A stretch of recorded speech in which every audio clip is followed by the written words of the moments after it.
I'm Gail from Downsizing Diva, and I am pleased to be here with Margot McWhirter, colleague, friend in the seniors services community. Margot, it's good to see you again. Thanks for joining us today. Well, I'm really happy to be here, Gail, and I'm really excited and looking forward to our conversation. Me too. We serve the same audience, older people who may be in transition from the totally independent, I'm the boss of me lifestyle that they've lived for 3 or 4 or 5 or more decades to one where that independence might be threatened due to normal and in some cases, unfortunately, unusual issues of aging. So first, let's hear about you and your business. Great. Well, I have a business called Inclusive Aging because in my world, or my world does include older adults. I am professionally trained and a regulated healthcare professional as a registered occupational therapist.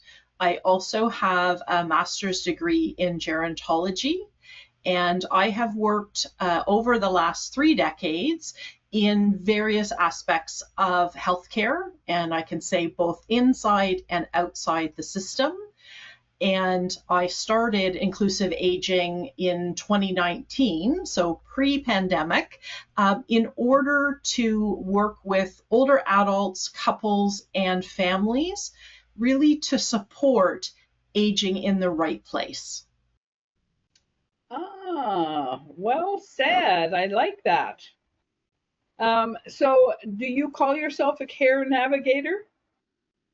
I wear many hats, and I always introduce myself as an occupational therapist because I worked very hard and am very proud of my profession. Of the aging in place services that I offer, I basically break it down to 3 buckets. So one of the buckets and services that I offer is to help people thrive in place, and that can focus on both simple and more complex home modifications. The second bucket is that care navigation, or sometimes referred to as patient navigation.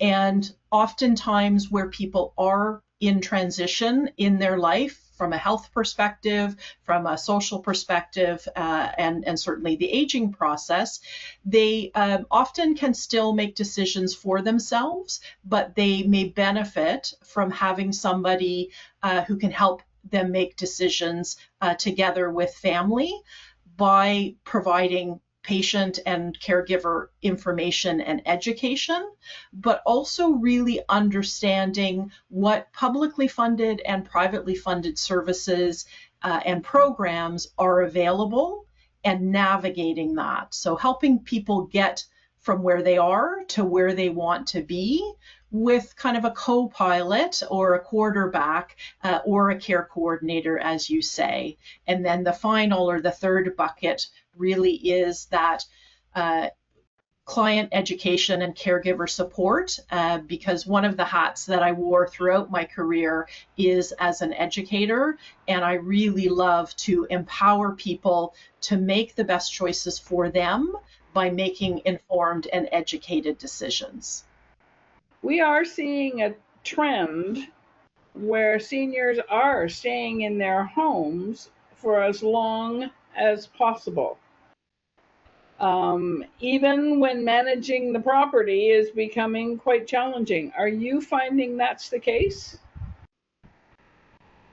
Yes, certainly that can be an aspect for older adults, and whether that is a younger older adult who may have a significant or progressive health condition, or even much older adults, aging in place by definition is remaining in the home of your choice while bringing services and supports to you.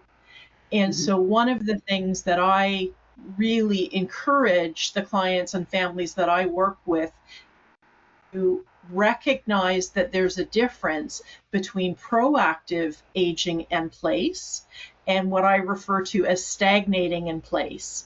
Because, time marches on, and just as our bodies and sometimes our brains may experience some decline, the home that we live in, whether that's a house, a condo, an apartment, or whatnot, it also requires, upkeep and maintenance. And so if people who are dwelling in a home that they've occupied for, as you said, potentially multiple decades, and they are not maintaining it, and potentially at the same time not maintaining their own health, that absolutely can lead to health and safety, or even simply and dignity kinds of issues. So I like to politely, but maybe pointedly, remind people that just staying put without being proactive is not actually, doesn't meet kind of the true definition of aging in place.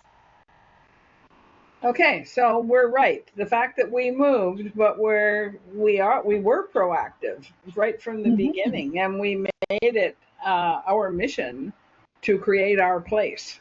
And yes, and we were good at it. We've been there 10 years now, and we're good at it. So we've got our community. We don't have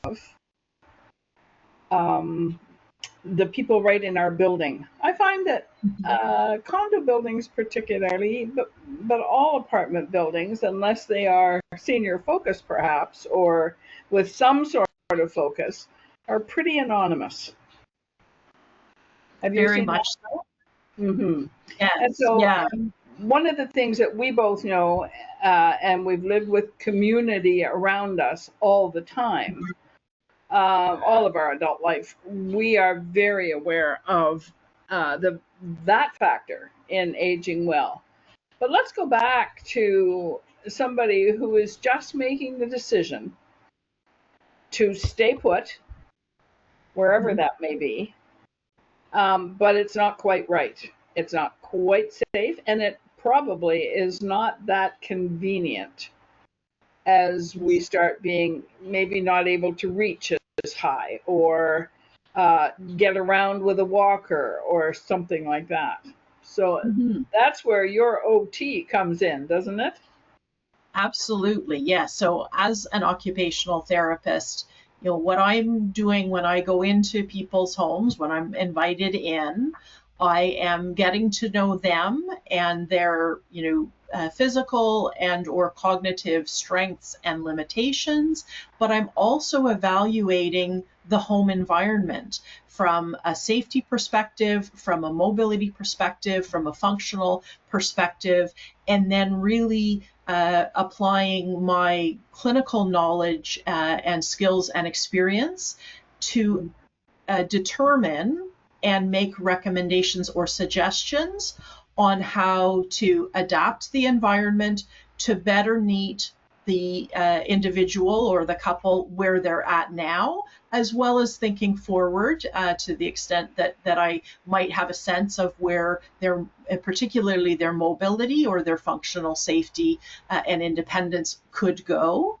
But then I'm also introducing hopefully some helpful suggestions and ideas of different strategies or methods of doing day-to-day activities, possibly in a slightly different way. Because as humans, we are, we're creatures of habit. And so there are certain ways we do things each and every day. And as our abilities may change over time, or our environment might change and no longer meet our current abilities, then we maybe have to think about, can we still do this by ourselves or for ourselves, but in a slightly different way? Or do we actually have to think about bringing in equipment or modifying the home with home modifications and adaptations, or do we actually have to look at kind of bridging that gap between need and want to do versus how to do that safely and effectively by bringing in an external support person? Okay. And another thing that we've been looking at, because we've done the support person thing and we've taken advantage of that a number of times for George, because as you might imagine, since I'm still working, I'm not home all the time. And I've just started looking into technology and the ways that technology might be able to give me peace of mind. Not him, he's fine. but when I'm not home, I know that there's supports out there. Can you talk about that? Yeah, and certainly there's a whole category of technology. It's called age tech. And so there are all kinds of advancements and innovations. I'm not as much of an expert in those, but certainly very familiar with both kind of the direct or the hard technology, if you will, around cameras and, even just people carrying cell phones and using cell phones now quite widespread is a form of technology. And then there are also other technologies that have been adapted and sometimes are used in private homes, but also can be used more in like seniors' residence and congregate care, where it's what we call ambient technology or ambient sensors. And that could be everything from adjusting lighting to simulate day and night, so that particularly if an individual living with cognitive impairment and maybe living on their own and confused about day and night, using the technology in the smart lighting to simulate day and night can help to regulate them. You talked about peace of mind for caregivers who may not always be present or even live, halfway across the country or around the world. And that's where things like a motion detector or an ambient sensor in terms of even evaluating and monitoring an individual heart rate and breathing patterns and movement patterns. So for example, the technology that exists can establish or report if an older adult or any person for that matter, where this technology is set up, are they usually up 1 to 2 times a night to use the bathroom? And then all of a sudden in a 24-hour period, we see that they're using the toilet like 12 or more times. That could be indicative of a urinary tract infection or some other health issue that could then potentially result in something like a catastrophic fall, or at least indicate that there may be something else going on medically that warrants attention and follow-up. Wow. Yeah, I didn't, I've been hearing bits and pieces. I'm only just starting to look into it. So you've given me a big place to start. And that's really helpful. Have your clients shared with you their reasons for staying in their homes as long as possible? Yeah, certainly when I meet with clients and with families, but even when I'm looking at the literature, there's, lots of evidence in terms of why people choose to stay put and to age in familiar environments. And one of them has to do with the fact that who the person is as an individual and their identity and their memories and their meaning are so tied up in a home that potentially they either built themselves or bought as a young couple, raised families in, and so the idea of separating oneself from that vessel, if you will, of such strong and meaningful and powerful and important memories is really, really challenging. The aspect is, we deal with certain banking institutions, we shop at certain grocery stores or use, a local pharmacy, and change is very, very difficult. And I often say part of what my role is is to influence and help people implement and manage change without being overwhelmed by it.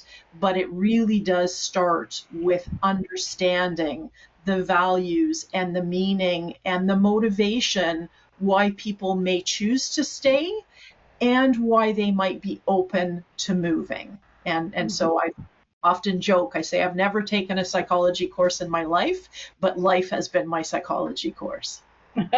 Yep, mine too. However, I did take psychology, but it's not that taught me what I know. I'll tell you, when we were well, it wasn't we, it was me starting to consider moving because I could see the fact that maintaining our home was becoming more and more difficult as I was becoming busier and busier at work. And it took me 5 years to get George into the mindset where he could leave and feel relatively okay about it. Mm-hmm. I tell everybody that about his attachment issues, because we see in our business, we see that all the time, because we're moving people and they have all of these things that you were just talking about, that it was their life. It was part of them and who they are. And we're asking them to separate from some of those things. And very hard, isn't it? Yeah, it is really hard. Mm-hmm. And in George's case, extremely so, because he was, I'm fond of saying, attached to every blade of grass in our lawn. Yes. So, yeah. And I will often, reflect to people that hard doesn't have to mean impossible. Ooh, right. And we've grown up dealing with hard. Exactly. So what a great way to put it. That means everything to somebody like us. Yes. It's hard. Okay, it's hard. Yeah, we're built to do hard things. Yeah, we are. And whether it's services like yours or like mine, when people don't have to go through and make those changes alone, that can make a big difference too. And I do think there's value when it's not our own families. Obviously, we are navigating life's journey for ourselves and our families, but when we're working with clients and their families, we don't have either some of those same kind of buttons or triggers, and we can be compassionate and empathetic, but also kind of keeping our foot on the gas pedal and not flooding the engine, i.e. overwhelming people. We can do it very professionally and in a caring way, but basically saying, once people have made that decision or come to that decision, then we can say, okay, so this is now a process, and we can go at whatever speed or rate the client and family are comfortable with, but we are going to keep the wheels on the track, if you will. Yeah, good for you. That's a really great way of looking at it. I don't even have to ask you. I know that there are home modifications that are required for safety and convenience. Mm-hmm. But beyond that, how do you help people connect with their community, especially if they've moved? Yes. Those kinds of things that are beyond what I would think beyond what an OT does. More into the other side of your business. That's right. And one of the things that I like to say is that I, through my assessment and recommendations and education, I take people from awareness through to action, because one of the challenges as OT who used to work in the publicly funded system is, we can, those OTs, as I once did as well, can provide all kinds of information and suggestions, but people then may get stuck at the implementation phase. Either they feel overwhelmed or that just isn't an area of strength for them. And so whether they choose to stay, but maybe the plumber or the contractor or the lawn care business or, cleaning person that they used to use and may no longer be available to them, or as you say, if they've moved to a new home, a new community, and they simply may not know those resources, being a bit of a detective, being a connector, because I love to network with people, and that's one of the ways that you and I met. I like to be able to say, to the clients and families I work with that I know somebody, and if I don't know, I can usually find somebody, and it's not unusual for me to even offer a few different options to people so they can make their own choice, because I wouldn't ever want to be perceived as influencing, the choices that people are making for themselves. Of course. And that's the thing about remaining independent, is having choice, isn't it? It's huge. Yeah. And, we are at that point now, George and me, where, it's really a difficult transition between that total independence, running his life his way, and now it's harder, and he does need some help, and it's difficult for him, and it's difficult for me because, and I think partly because I know so much now. Yes. And so I tend to be a planner and an organizer, so I want to do that. Yes. And do you help with that? I do. If you're talking couples or even individual with family. Yeah, I try to lean in to the personalities and the styles of how individuals or couples traditionally function, because I know that I have very limited sphere of influence over anything in this world, and I'm not about to try and change who people are. But again, sometimes by having an outsider, an external professional such as myself, I can, when I'm meeting with a couple or even an individual senior, kind of reflect to them what I'm observing, what I'm hearing them say about their values and what's important. And then again, another expression of mine, I plant seeds. So I get curious and I say, oh, I wonder if you've ever thought about X, or have you, thought about what might happen if you tried Y? And then it's a conversation as opposed to a confrontation. And I have no vested interest in the outcome. It's really what is called motivational interviewing. And it's getting to consensus together rather than, I'm the, healthcare expert and I am here to tell you what you have to do. That just doesn't sit well with who I am as an individual.